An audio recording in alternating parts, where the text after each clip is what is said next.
Pada kesempatan kali ini kita akan membahas tentang hudud dan hikmahnya.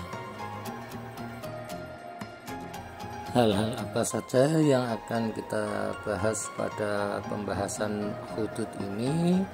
Di antaranya ada zina, minuman keras, qadzaf, mencuri, menyamun, perompak, dan perampok. Tetapi sebelum kita membahas masalah itu semua, alangkah baiknya kita pahami dulu apa maksud dari hudud. Hudud adalah bentuk jamak dari kata haddun, yang berarti pencegahan atau pembatas antara dua hal. Al-haddu fil asli syai' al-hajir baina syai'ain, yang artinya had makna asalnya adalah sesuatu yang membatasi dua hal. Adapun secara bahasa, arti had adalah pencegahan.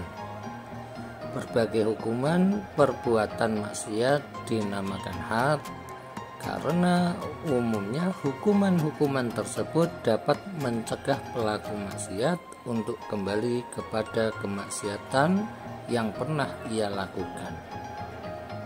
Hukuman had merupakan media penjara pelaku maksiat hingga ia tak mau mengulangi kemaksiatannya lagi.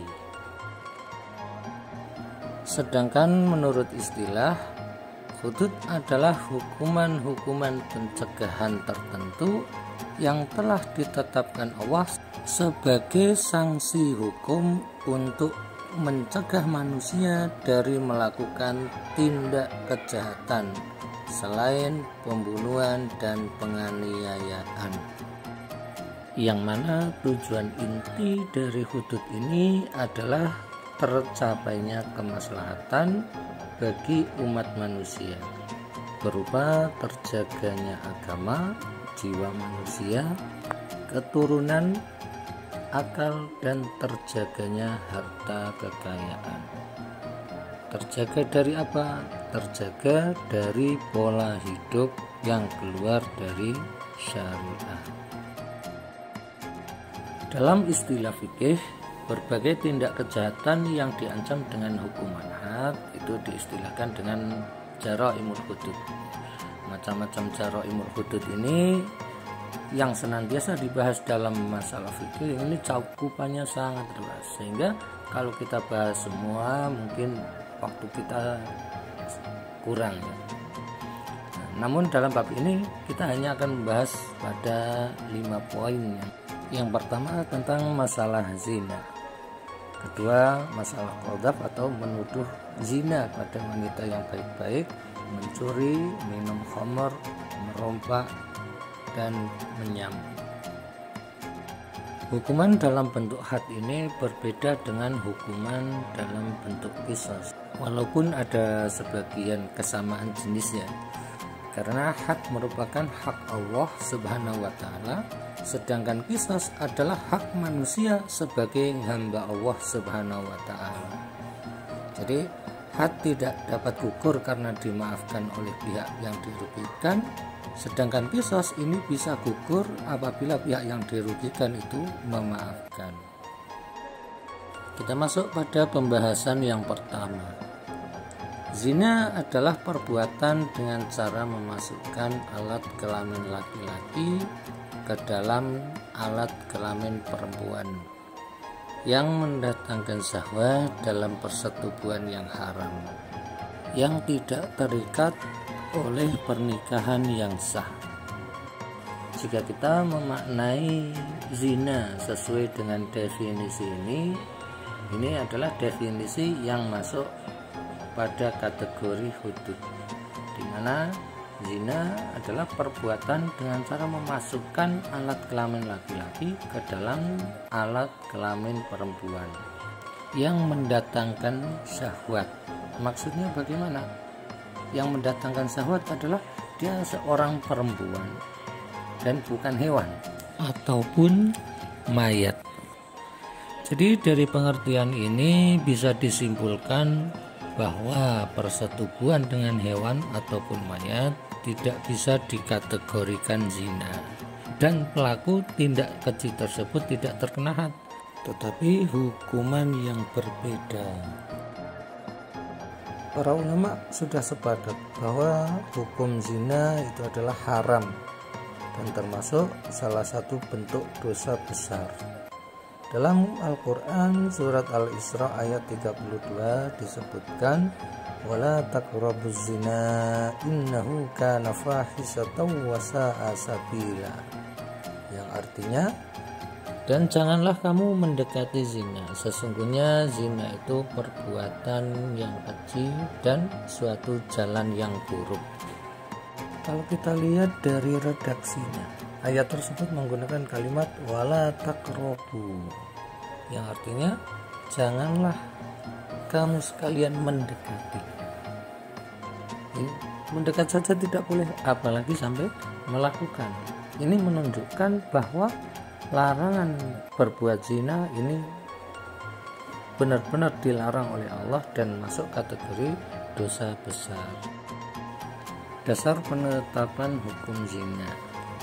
Penetapan had bagi yang melakukan perbuatan zina dapat dilaksanakan jika tertuduh diyakini benar-benar telah melakukan perzinaan. Untuk itu diperlukan penetapan secara syara. Namun Rasulullah Shallallahu Alaihi Wasallam sangat berhati-hati dalam melaksanakan had zina ini.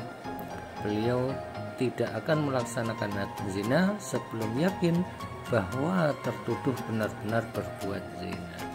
Artinya, walaupun kelihatan hukum had zina tersebut mengerikan, akan tetapi proses untuk menapakkan hukum sangatlah berhati-hati. Had zina ini dapat dijatuhkan terhadap pelaku jika pelaku telah memenuhi syarat-syarat. Yang pertama, pelaku zina ini sudah balik dan berakal. Kedua, perbuatan zina dilakukan tanpa paksaan. Yang ketiga, pelaku zina mengetahui bahwa konsekuensi dari perbuatan zina adalah had. Dan yang terakhir, telah diyakini secara syara bahwa pelaku zina benar-benar melakukan perbuatan keji tersebut.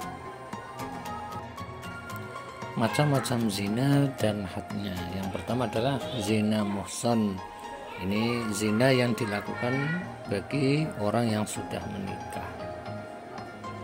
Hadnya apa? Hadnya penerapannya adalah hukum rajam, yaitu pelaku zina muhsan dilempari batu berukuran sedang hingga benar-benar mati.